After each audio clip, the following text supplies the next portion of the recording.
This is the Cameron Journal Podcast. It's a place where we talk about important things. It's a place where we bring a little slice of the news to you. It's a place where we do important things, have important conversations. It's also things that I like to talk about. My name is Cameron Cowan, and this is the Cameron Journal Podcast.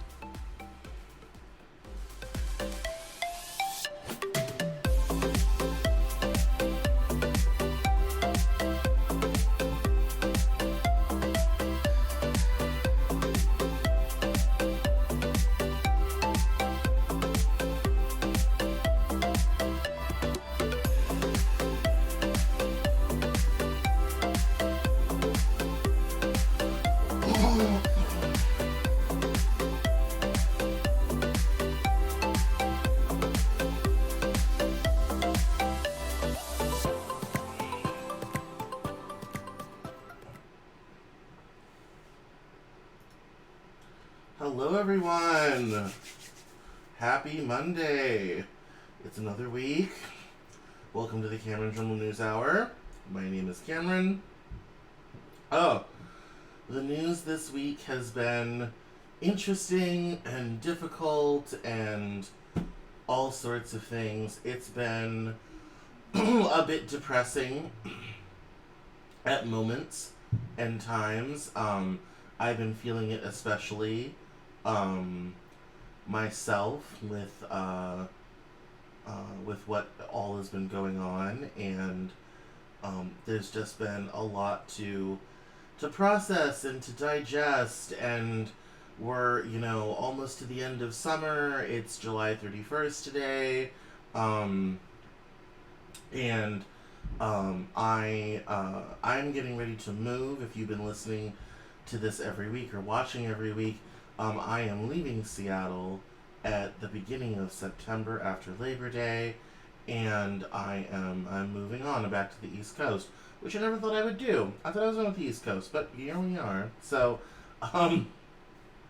programming note, and I'll release this on social media, but programming note, there will not be a news hour for about 3 weeks in September while I move and get the new studio set up in Delaware.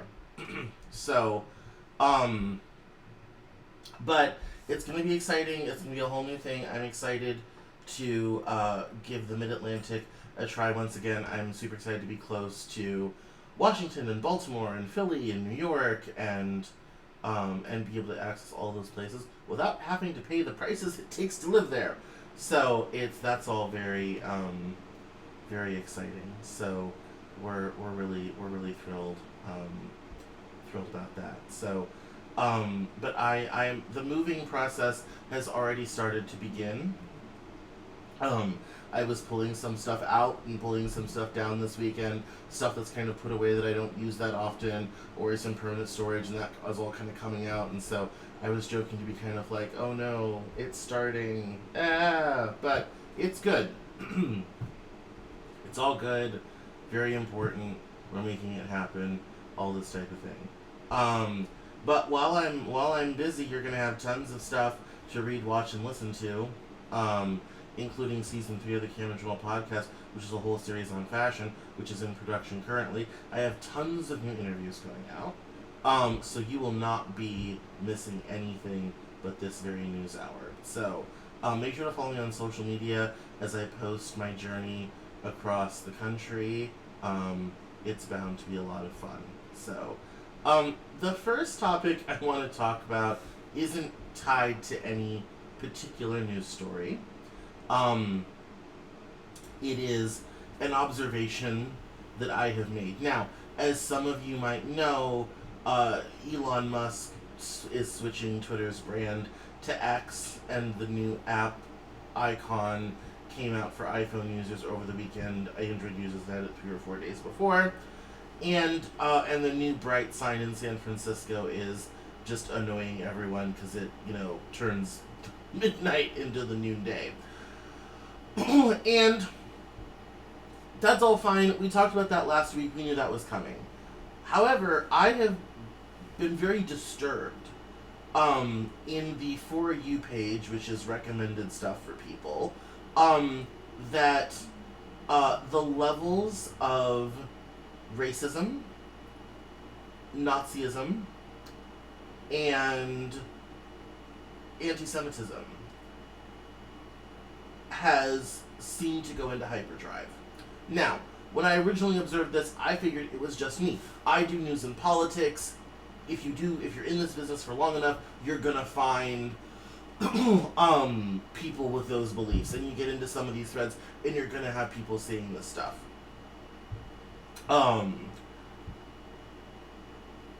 This is, not uncommon. If you want to find this stuff, you can find it. I've been, interviewing, talking about racism, white supremacy, anti-Semitism since I was 19 years old in 2007. I have interviewed and talked to some of the most racist people you ever want to meet. I am shocked at the level of racism that's being allowed on Twitter's platform right now. And the levels of anti-Semitism Adolf Hitler would be proud of. And it's not just words. People are posting memes, cartoons with the typical racist imagery that one would expect. Black people with too big lips, too big teeth, goofy looks, Jewish people with curls, bad beards, big noses, all the racist, stereotypical, tropey stuff that it used to be you had to go to certain areas of the internet to find that. You could find it on a 4chan or an 8chan or an 8kun. You could find it, at places like Sturmer and other places like this where this stuff is likely to be found. It is not normal to find it in a mainstream outlet like Twitter. And like I said, originally, I thought it was just me. Then, on Friday, I saw a video from Brett Weinstein and Heather Heying on Dark Horse Podcast, and Brett Weinstein brought it up. And he said that he had somehow fallen into the Nazi part of Twitter and was disturbed at what he was seeing. He's also Jewish, so that, the stakes for us are a little bit higher. And like I said, at first I thought it was a me thing, and that I had just, kind of fallen in with a bad crowd, and I needed to go like a dozen things to clean up my For You page. But when Brett Weinstein said he had fallen into it, I was kind of like, okay, maybe this isn't a me thing. Maybe it's a broader thing. And so, and it's funny because you look on some of these threads, you're scrolling through, and you don't anticipate finding this stuff. And there it is. There was a whole discourse this weekend coming out of a very popular account that's on the FYP page a lot, called Catgirl Kulak, and the knock on, it's from those popular threads talking about society and culture and all this type of thing, which is what I do. It is within 2 layers, not even that, 1 layer. You can find people saying terribly racist, anti-Semitic things. I read an entire thread and diatribe about how dumb African people were and how they had to be treated like children. I have seen more discourse on race and IQ than I ever thought I was going to read. Again, even though IQ isn't correlated to race, it's correlated to socioeconomic status. We've known that for a while. Same thing with standardized test scores. The rich do better. Why? They have the time to do better. That's not a secret. And what it's all led up to, really, is my realizing that obviously racism was always kind of bubbling underneath in our society. But we had made it socially unacceptable to be racist, at least out loud. And I think one of the terrible things that Donald Trump has done is he has made being racist fashionable again. And sometimes I'm surprised. You would think, oh, well, these are some hillbilly hicks with swastikas wearing a wife beater tweeting from their double wide. No, these are people who work in tech, people who are like, oh, I don't want to live anywhere near those people. I don't want my children around them. I mean, you would be surprised at the white, respectable people you find that harbor some of the darkest racist opinions. And it reminds me of the 1950s when housing discrimination was still a thing, and how, people would say, "Oh, I'm sure that black family is nice, but that's $5,000 off my house, off the value of my house." Or instances recently where a black woman was having her house appraised, and when her and her family's pictures were on the wall, very low appraisal, she swapped them out for her white friend, and her house suddenly gained $100,000 in value. So much of this has that same vibe of, yeah, it's whatever, I just don't want to be around them, I don't want to have anything to do with them, couldn't we please send them back to Africa, can't we somehow get rid of them, and it's, it is so hard for me to believe in 2023 that we're still having this conversation, that we're still fighting this battle, that this is still a problem that we have to deal with and to solve, and a narrative that we have to fight. And especially when you start getting into conversations around the recent decisions on affirmative action in the Supreme Court and college admissions and all this type of thing, then all of a sudden it's, well, black people just aren't that smart, and and they aren't intelligent enough to keep up, and so that's what's going to happen. And the sad thing is that people don't account for all the ways in which minorities can be shut out of this country. Like, for example, during Reconstruction, when the federal government was controlling elections in the South, you had between 1868 and 1876 a black senator and 5 black representatives from Alabama, Georgia, and Mississippi. When the federal government withdrew federal troops and the South was able to pass its own election laws, they gerrymandered all the maps, they changed all the voting rules, and every single black representative disappeared. You wouldn't have another resurgence of black representation in the South until the 1970s. And it would be 100 years, because they would use poll taxes and literacy tests and address residency requirements to cut out every sharecropper and every black person. And there were not enough black people in the North always to get a lot of representation. And so it was after different migrations, you had this sort of mass diaspora, and it just wasn't possible. It'd take 100 years before you'd start regularly seeing people of color in Congress again, and even then it didn't become very common until the 1990s, and it's still an accomplishment today in 2023. And so people say, oh, well, the voters chose differently. Well, no, did the voters really choose differently? Or did we change who did the voting? And when I talk about voter suppression and all this type of thing, which the Republicans have been busy doing at the state level in the intervening years after the 2020 election, people don't realize that, yeah, you can, create fair outcomes by changing who votes for you.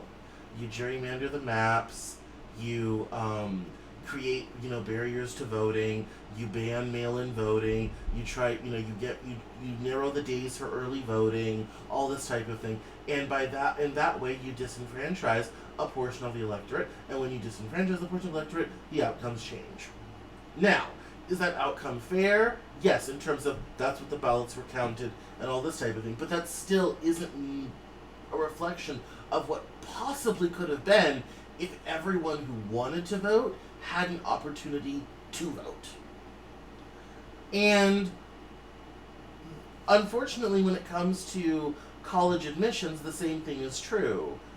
If you don't actively look for people with certain backgrounds to be in your institution, it's far too easy for a bunch of barriers to come up that most people don't even know are there, but that minorities are expected to jump over, and for them to simply disappear. And that's, I think, really what the goal is. I think a lot of these racists realize you can't necessarily get rid of these people, but you can slowly fade them out of public life to where they just kind of go. I mean, you see this with LGBT discussion.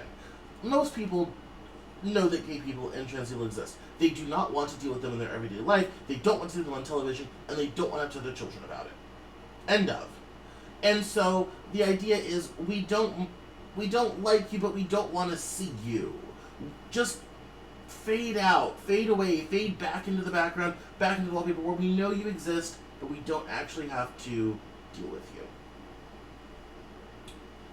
And it is so kind of troublesome for me that we've reached that point here in 2023, where a plurality of people, a minority of people, some people, enough people, would like to shift society around in such a way that anyone who isn't sufficiently white is basically quietly barred from public life. And the only thing I can think of is, wow, Barack Obama broke the country. Like, white people had to endure 8 long years of having a brown face in the White House, and, well, they just haven't been feeling right about things since. And I've said all this to say that when this rhetoric starts to become commonplace, when it starts to be something that comes up in normal, ordinary discourse, we have reached a point of danger in our society where, and history shows this, violence is not too far behind. So, if we don't want to live in a society where racial violence is common once again, then these narratives need to be shut down sooner rather than later. I don't know if this is what Elon Musk meant by an open town hall of free speech, but we are running headlong into the tolerance paradox. And I just don't see anyone invested in trying to do anything about the problem. And it's quite unfortunate, I will say.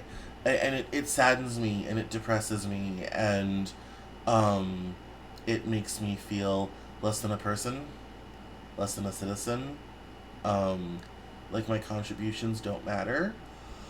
In a country that this is the only place I've ever known, and a country where I've started businesses, and owned shops, and employed people, and all this type of thing, and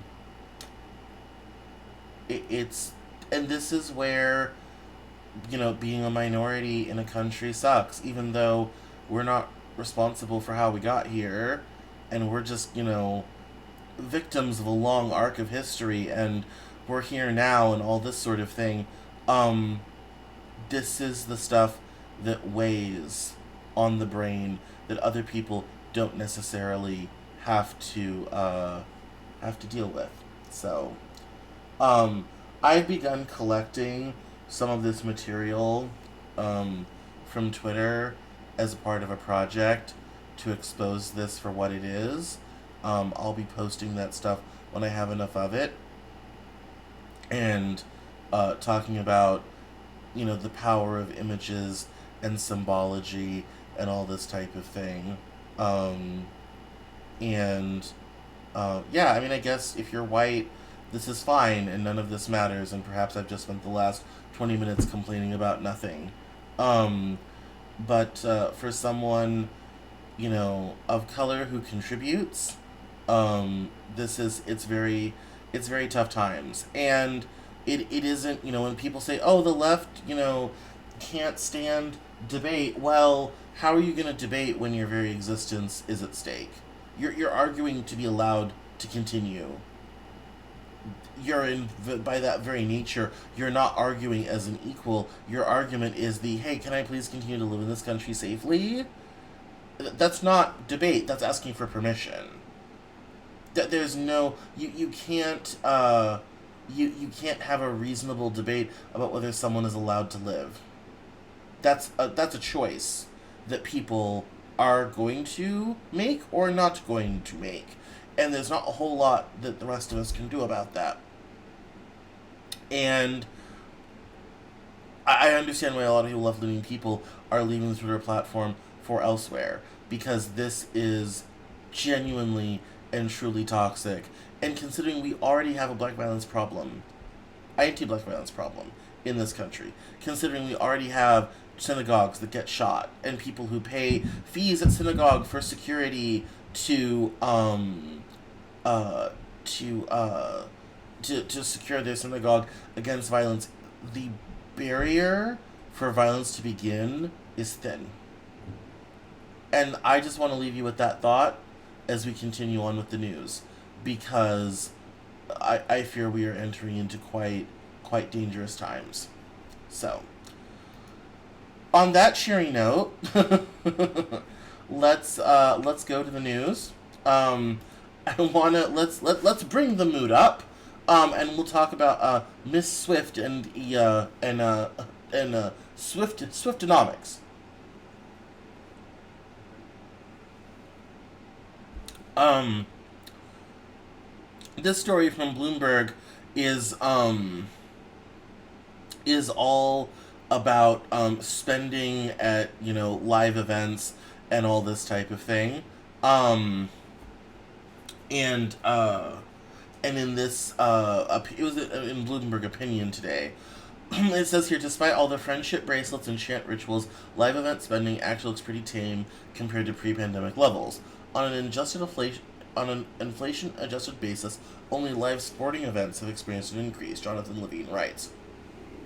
Taylor's fans might be selling out football stadiums, but the sport normally played on the field underneath her stage is booming the economy just as much, if not more, than her concerts. While these charts may come as a surprise to stans, they still don't fully explain the vibes. For the past year, Taylor has been everywhere, and that's no myth. In October, she released Midnights. In March, she embarked on the Eras Tour. This month, she released Speak Now, Taylor's version, and the demand to see her perform live is unrelenting. 14 million people flocked to Ticketmaster in hopes of scoring seats. The majority were unsuccessful. The imbalance between fans who were able to get tickets and fans who weren't exposes the true fulcrum of the Taylor Swift economy: inflation.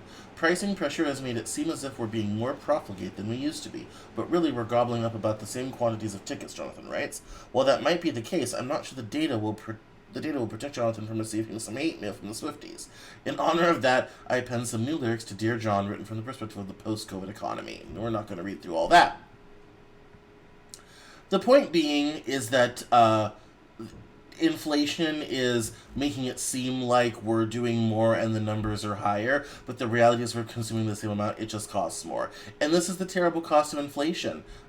We were, very lucky for a great many years to have very low inflation. We did not have inflation coming out of the 2008 financial crisis. We didn't have inflation for years and years and years of easy money through quantitative easing. And finally, after spending $5 trillion during the pandemic, inflation finally shot up and is finally, having a terrible effect on everything. And so, despite Taylor Swift's tremendous appeal, her increase in sales is just inflation. Now this, I thought was interesting. In Massachusetts, an Uber-backed group is rebooting the gig worker ballot initiative. It says a coalition of gig economy giants plans to reboot a failed ballot initiative in Massachusetts in a renewed push to cement their worker status as independent contractors. The Massachusetts Coalition for Independent Work, a group bankrolled by Uber, Lyft, Instacart, and DoorDash, will file a petition to include a measure concerning gig worker classification on the 2024 ballot, according to people familiar with the matter. Under the ballot proposal, Massachusetts voters would decide whether to consider ride-hail and delivery drivers as contractors rather than traditional employees, a status that grants workers certain labor protections and benefits, and the outcome would be enshrined in state law. The group intends to introduce the measure this week, the people said, asking not to be identified as the filing is not yet public. The proposal would give new impetus to companies' efforts to preserve their gig economy model in the state after the Massachusetts Supreme Judicial Court blocked a similar attempt last year.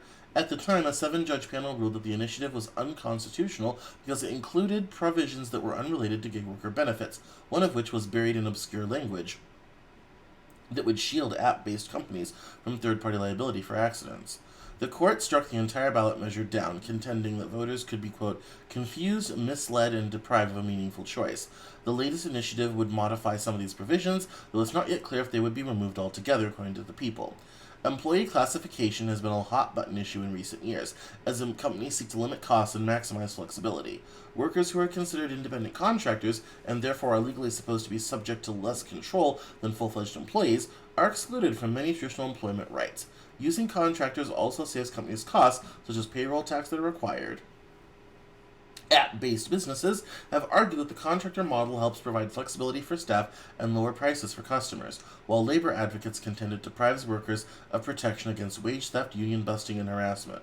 Under President Joe Biden, the U.S. Department of Labor, which enforces minimum wage law, is working on regulations narrowing the definition of a contractor. The Democratic majority on the National Labor Relations Board, which enforces unionization rights, voted in June to make it more difficult for companies to prove their workers are not employees.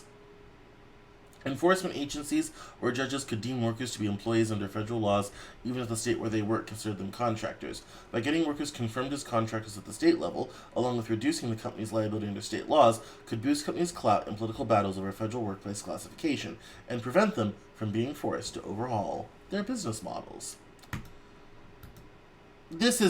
Anyone who's been following the whole gig economy thing knows this is no great surprise.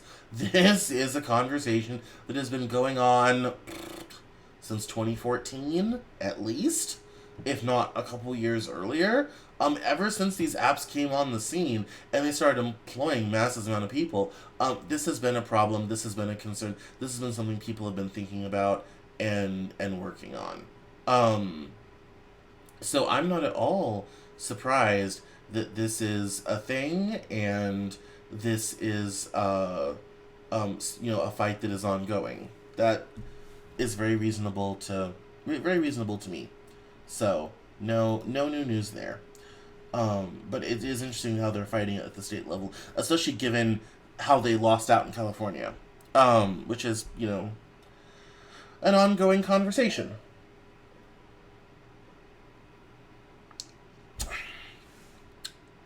Now this one, my, how the tables have turned.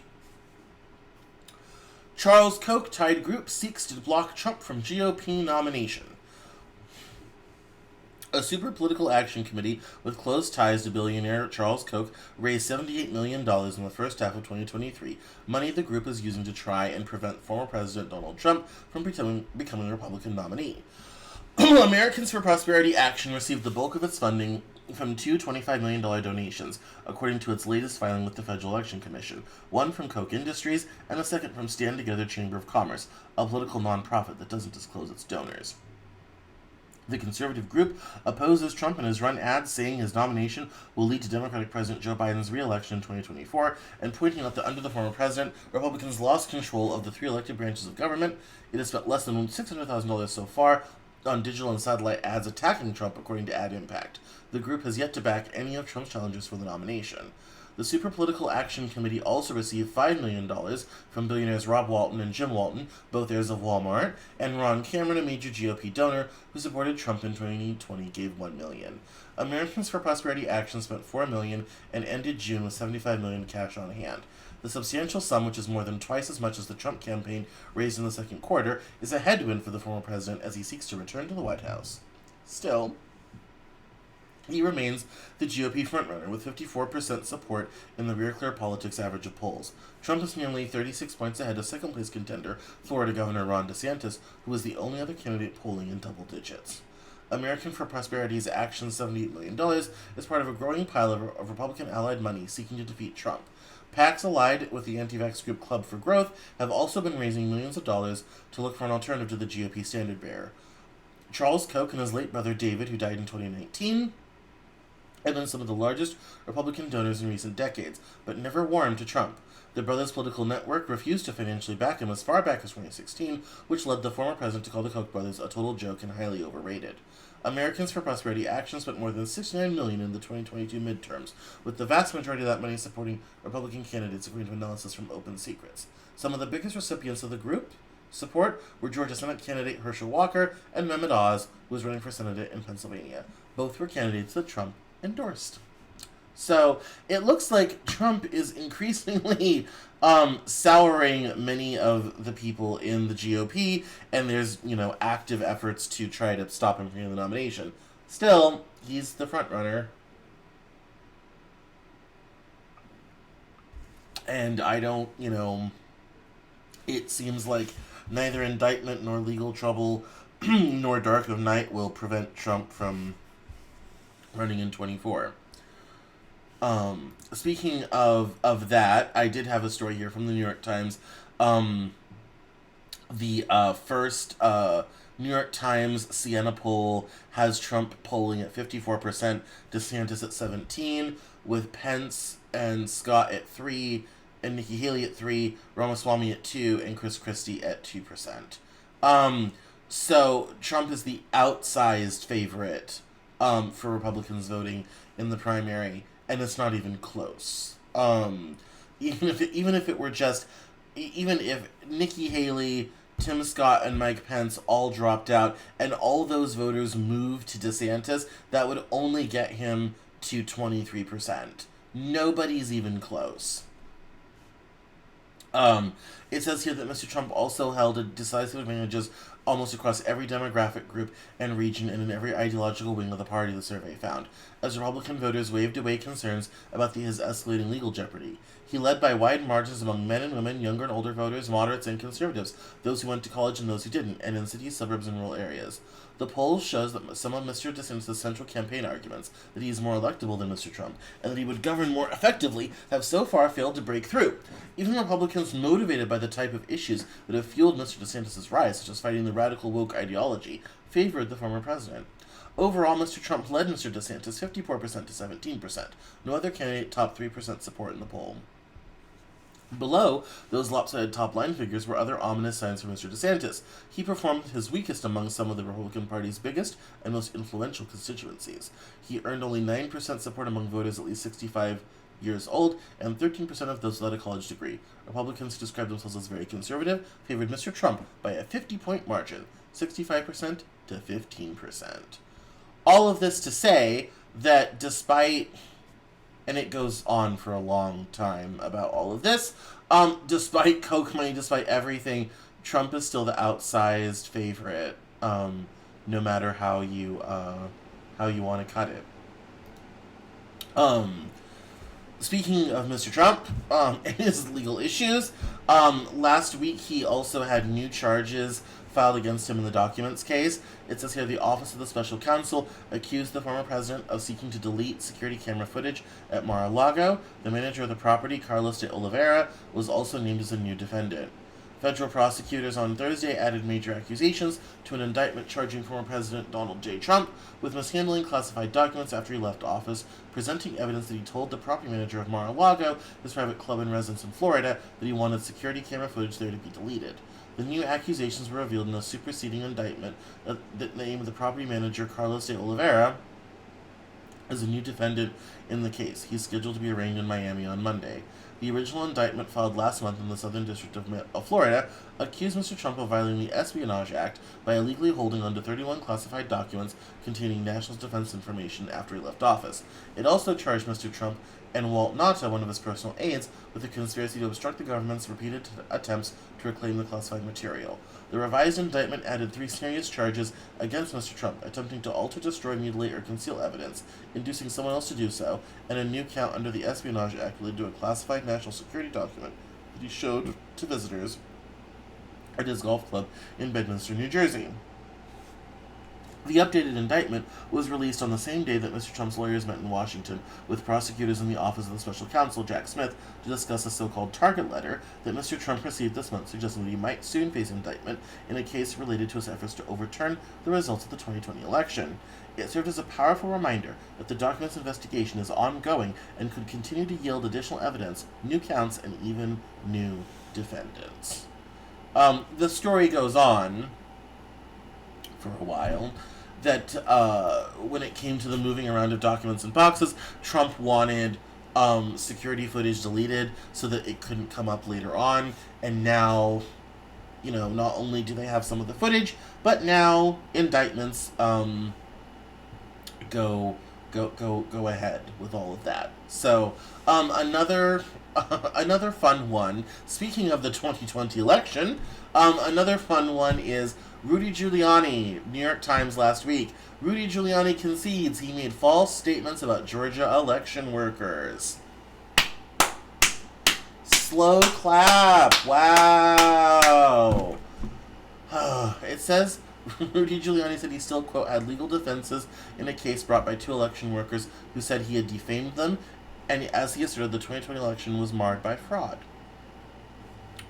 Rudolph Giuliani has conceded that while acting as a lawyer for former President Donald J. Trump, he made false statements by asserting that 2 Georgia election workers had mishandled ballots while counting votes in Atlanta during the 2020 election. The concession by Mr. Giuliani came in court papers filed on Tuesday night as part of a defamation lawsuit that the 2 workers, Ruby Freeman and Shay Moss, had brought against him in federal district court in Washington in December 2021. The suit accused Mr. Giuliani and others of promoting a video that purported to show Miss Freeman and Miss Moss, who are mother and daughter, of manipulating ballots while working at the State Farm Arena for the Fulton County Board of Elections. In a 2-page declaration, Mr. Giuliani acknowledged that he had in fact made statements about Miss Freeman and Miss Moss that led to the filing of the suit, and that he remarks carry meaning that is defamatory per se.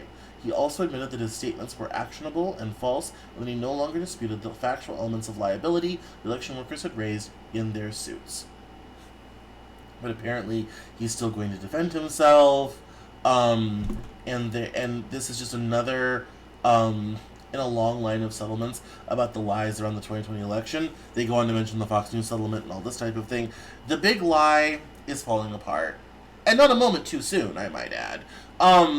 There was never going to be a problem in the 2020 election. They recounted the votes in Arizona 6 times by Trump's own people and only kept finding more votes for Joe Biden. Same thing in Georgia. There was never a problem. It was all about the big lie to cause doubt in the hopes that it would cause enough doubt that Trump could stay in power. That was the whole point of that whole exercise. And now, 3 years on, it's all falling apart. As we knew it would. Because there's nothing to it. Now, I have dry mouth today. I don't usually drink this much during the show.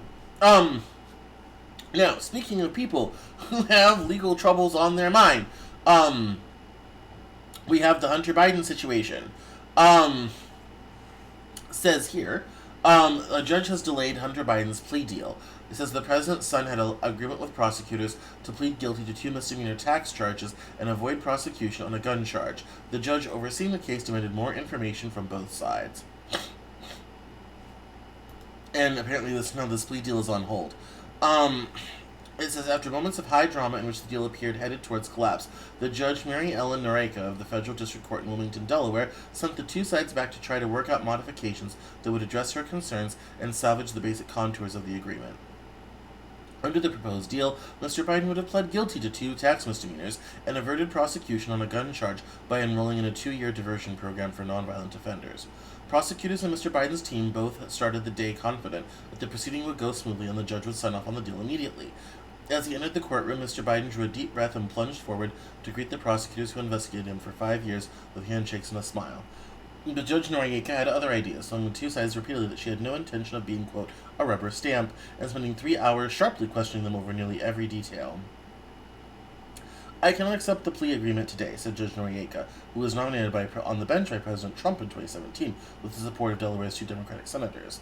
An exhausted-looking Mr. Biden trudged out of the courthouse, looking a bit stunned as his lawyers puzzled over what to do next. At the end of the hearing, Mr. Biden entered a plea of not guilty on the tax charges, which he will reverse if the 2 sides revise their agreement to the judge's satisfaction. The muddled outcome only underscored how Mr. Biden's personal and legal troubles have become an entrenched political issue in Washington, where Republicans have long sought to show that his foreign business ventures were aided by or benefited President Biden. Those efforts have only intensified as Mr. Trump's legal troubles have deepened, and Republicans in Congress have sought to undercut the president heading into the 2024 election. It says here that Hunter Biden's foreign business ventures have cast ethical concerns, especially while his father was vice president, and his personal problems. He's acknowledged that being addicted to crack cocaine for a number of years, having given conservatives an endless stream of material to assail him. The Republicans have produced no compelling evidence that President Biden used his office to help his son in a substantive way. The White House declined to comment directly on Wednesday's court proceeding while communicating the president's support for his son's efforts to put his problems behind him. Hunter Biden is a private citizen, and this was a personal matter, Karine Jean-Pierre, the White House press secretary, told reporters on Wednesday. As we've said, the president, the first lady, they love their son, and they support him as he continues to rebuild his life. I think that's a mistake, actually. I was telling someone this the other day. I think it's a mistake that the White House doesn't address this more, because the Republicans end up controlling the narrative on it. And I think that is, that's not so good. I think if they did more, and talked about it more, they could reframe it away from the Republican framing. I don't think that's a good communication strategy. And I always get frustrated with that, especially when Democrats are in the White House. They are never willing to address this stuff. Not in any meaningful way. And because they never address it, it makes it look like there's more there than it is. They try to stay above the fray, but by doing so, the Republicans just shovel in more shit. It's embarrassing. Anyway. Another story. We're going to close out. I have 3 stories left, and 2 of them are related, so we're going to close out on this. U.S.-Mexico border. A federal judge struck down on Tuesday a stringent new asylum policy that the Biden administration has called crucial to its efforts to curb illegal crossings along the U.S.-Mexico border. The ruling was a blow to the White House, which has seen unlawful entries plunge since the new policy was put in place in May. But the policy has far been the only factor in the dramatic decline in crossings, and how the ruling on Tuesday will affect migration, if it stands, is uncertain. The judge, John S. Tigar of the U.S. District Court in Northern California, immediately stayed his decision for 14 days, leaving the asylum policy in place while the federal government appealed the decision. The appellate court could extend the stay while it considers the challenge. Under the policy, most people are disqualified from applying for asylum if they have crossed into the United States without either securing an appointment at an official port of entry or proving that they sought legal protection in another country along the way. Immigrant advocacy groups who sued the administration said that the policy violated immigration law, which says that foreigners who reach U.S. soil are entitled to request asylum, regardless of how they entered the country. Judge Tigar, in a 35-page decision, said he found the policy, which had been in effect since 2012, both substantively and procedurally invalid, and noted that in 2019 he struck down a similar rule put in place by the Trump administration. Quote, the court concludes that the rule is contrary to law because it presumes ineligible for asylum non-citizens who enter between ports of entry using a manner of entry that Congress expressly intended should not affect access to asylum. But the situation on the southern border has changed considerably in recent months. Mexican authorities have stepped up efforts to turn back migrants trying to reach the United States, and a new app rolled out by the U.S. government this year has provided an orderly way for people seeking asylum to be processed into the country at the southern border. The Biden administration introduced the asylum rule when it ended a public health measure known as Title 42, under which illegal crossers were swiftly expelled. Since then, the number of migrants apprehended at the southern border has plummeted. In June, fewer than 100,000 people were arrested, the lowest figure since February 2021. Civil rights groups lauded the judge's decisions, but said that migrants remain vulnerable as long as the rule remained in place. I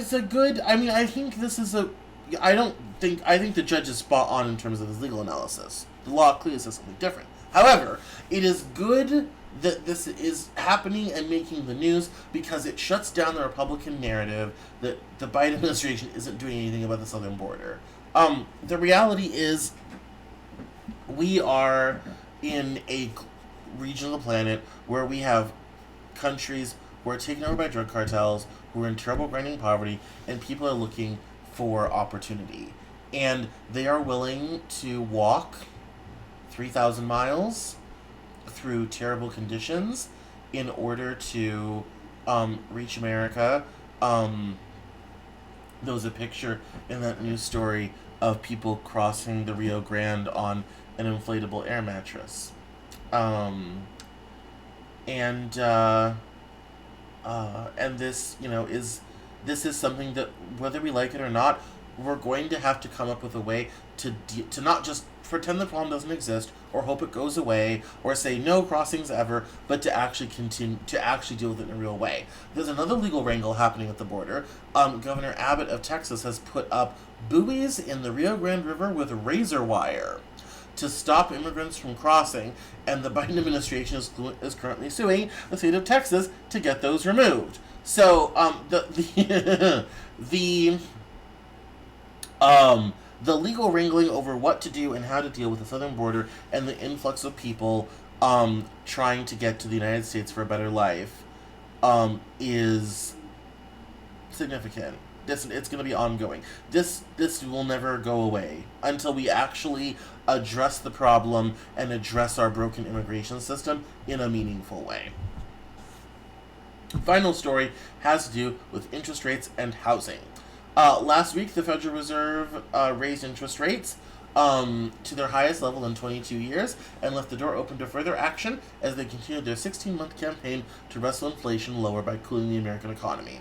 Officials pushed rates to a range of 5.25 to 5.5%, their highest level since 2001, in a unanimous decision. Jerome H. Powell, the Fed chair, suggested in a news conference following the decision that while, quote, the pieces of the puzzle that could allow inflation to sustainably slow down are beginning to come together, rates had not yet been high enough for long enough, and that the Fed was prepared to further tighten if necessary. The Fed chief carefully kept the central bank's options open at an uncertain economic juncture, one that offers reasons for both optimism and caution. Fed policymakers began to raise rates from near zero in March 2022 and pushed them up rapidly last year before adjusting them more slowly in 2023, even taking a break last month. Because officials think rates are now high enough to weigh on the economy, they have been moving more gradually to give themselves time to see how growth, the job market, and inflation are responding to the shift in policy. Inflation is down to about 3%, but you'll notice that you're not getting a whole lot of help at the grocery store or the gas pump because the inflation numbers do not include the volatile pricing of food and fuel. The final story tied to that has to do with housing, and it says here from Bloomberg, lots of homeowners want to move, they just have nowhere to go. Locked into cheaper borrowing costs and unable to find a new place that fits their budgets, countless people are opting to remain in their current homes, adding to an acute shortage of available properties. It says here, it has never been more challenging to find an affordable home to buy in the United States. High prices, a critical shortage of listings, and mortgage rates that have more than doubled from the record lows of just a couple years ago are forcing countless Americans to put their next moves and other major life decisions on hold. Gridlock is gripping the housing market in part because buyers and homeowners took advantage of historically low rates to purchase homes or refinance mortgages and lock in lower borrowing costs. More than 9 of every 10 U.S. homeowners with mortgages, or 46.1 million people, have a rate below 6%, according to a June report from Redfin Corporation. Those low rates have been an economic gift for many homeowners, a benefit that few want to give up. But for some owners, the situation has left them feeling stuck. A family stays in a house they've outgrown. A single mom is trapped in a costly fixer-upper. An empty nester's dream of downsizing in the neighborhood she loves is fading. These struggles are playing out across the country at a time when property values have skyrocketed, borrowing costs have climbed, and the inventory of existing homes is about half what it was 4 years ago before the pandemic buying frenzy. Builders are rushing to step up production, but that alone can't close the supply and demand gap. Largely absent is the one group that historically has kept the market moving: homeowners who are willing to sell. I think people forget that the vast majority of sellers are also trying to buy at the same time. When conditions are tough for buyers, it can hold back selling inventory as well. Without normal turnover in the market, would-be buyers and sellers are alike stuck in a holding pattern. Mortgage rates are a primary reason for the gridlock. The market's logjam is unlikely to significantly ease anytime soon, as mortgage rates face more upward pressure. The Federal Reserve on Wednesday hiked its benchmark rate to a 22-year high and scrapped its forecast for a recession. Inventory challenges have also persisted for months. A measure of owners putting their properties up for sale tumbled 26% in June from the same time last year, data from Realtor.com shows. Many of the people staying put are homeowners who refinanced when 30-year borrowing costs hovered around 3%. Moving and buying a place now, while rates are near 7%, would mean getting a more expensive loan. Even if a sale wouldn't have a big profit, letting go won't make financial sense of what's available to move into. It's priced out of reach. Among U.S. homeowners who say they plan to sell in the next 3 years, 67% will be willing to wait until mortgage rates drop, according to a recent survey with Credit Karma. Millennials are most likely to say they'd put their moves on hold. Millennials in particular experienced mass layoffs and saw the housing bubble burst in 2008, said Aniva Induja, general manager of home and mortgage at Credit Karma. They're being cautious because they understand the magnitude of making good and bad housing decisions. They're putting those decisions and are making big sacrifices on their children, their relationships, and their personal lives. And then it goes into some personal anecdotal stories that we will not get into. Point being, these interest rate changes and everything have an outsized effect on the housing market, and the housing expense and situation in this country, unfortunately, is not likely to get any better anytime soon. So, thank you everyone for watching. This is the Cameron Journal News Hour. Please catch me online at Cameron Cowan on Twitter X. Is that what we're calling it now? Anyway, on Facebook, Cameron L. Cowan, Instagram, Cameron Cowan, and all the other social media places that you want to be.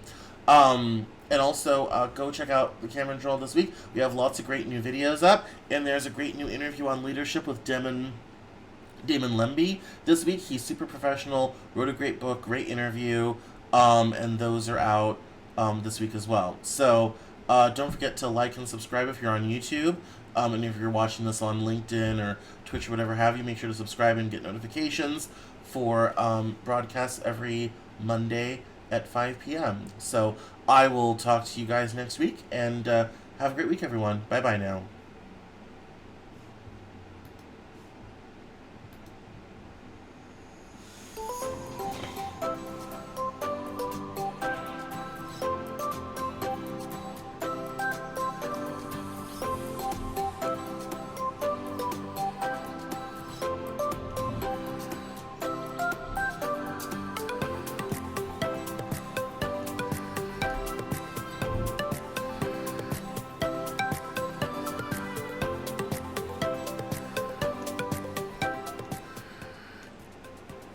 That's all for this episode of the Cameron Journal podcast. Thank you so much for listening. Visit us online at CameronJournal.com. We're on Facebook, Twitter, and Instagram, and I love to talk to my followers and listeners, so please feel free to get us on social media at Cameron Cowan on Twitter, and we'll see you next time on the Cameron Journal podcast.